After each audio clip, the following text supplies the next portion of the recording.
কৃষক বিৰোধী কৃষি আইন বাতিলৰ দাবীত ধিং বৰভেটি পথাৰত কৃষকৰ প্ৰতিবাদ। আজি কৃষি আইন বাতিলৰ দাবীত কৃষকসকলে আহ্বান জনোৱা ভাৰত বন্ধত নগাঁও জিলাত ধিং বৰভেটি গাঁৱত পূৰ্ণ প্ৰভাৱ পৰিলক্ষিত হয়। কৃষক ৰাইজে পথাৰত কৰিলে প্ৰতিবাদ। লগতে পথাৰত ভাৰতৰ প্ৰধানমন্ত্ৰী নৰেন্দ্ৰ মোদীৰ প্ৰতিকৃতি দাহ কৰি প্ৰতিবাদ সাব্যস্ত কৰে।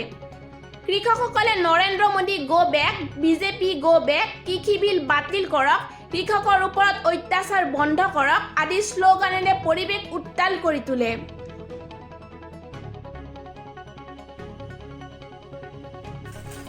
ভাৰতবৰ্ষৰ বিজেপি গভৰ্ণমেণ্টে লগতে নৰেন্দ্ৰ মোদী চৰকাৰে ভাৰতবৰ্ষত যিখন কৃষি বিৰোধী আইন আনিছে সেই উদ্দেশ্যে আজি বৰভেটি গাঁও পঞ্চায়তত কৃষক ৰাইজৰ লগতে বিভিন্ন দল সংগঠনে আজি প্ৰতিবাদ সাব্যস্ত কৰিছে।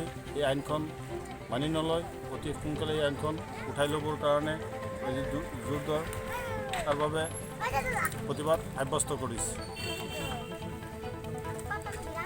দাহ কৰিছে নৰেন্দ্ৰ মোদী চৰকাৰে যি কৃষক বিৰোধী আইন লাঘৱ কৰিছে, এই আইন বাতিল কৰিবৰ কাৰণে ইতিমধ্যে দিল্লীত কৃষকসকলে ইয়াৰ প্ৰতিবাদ কৰি আছে। এই আইন প্ৰত্যাহাৰ কৰিবৰ কাৰণে তাৰ লগত সংগতি ৰাখি আমি এই সমষ্টিৰ বৰভেটিৰ কৃষকসকলৰ লগতে বিভিন্ন দল সংগঠনে ইয়াৰ প্ৰতিবাদ কৰিছোঁ তথা কৃষকসকলক আমি সমৰ্থন কৰিছোঁ যাতে চৰকাৰে অতি শীঘ্ৰে এই আইন বাতিল কৰে।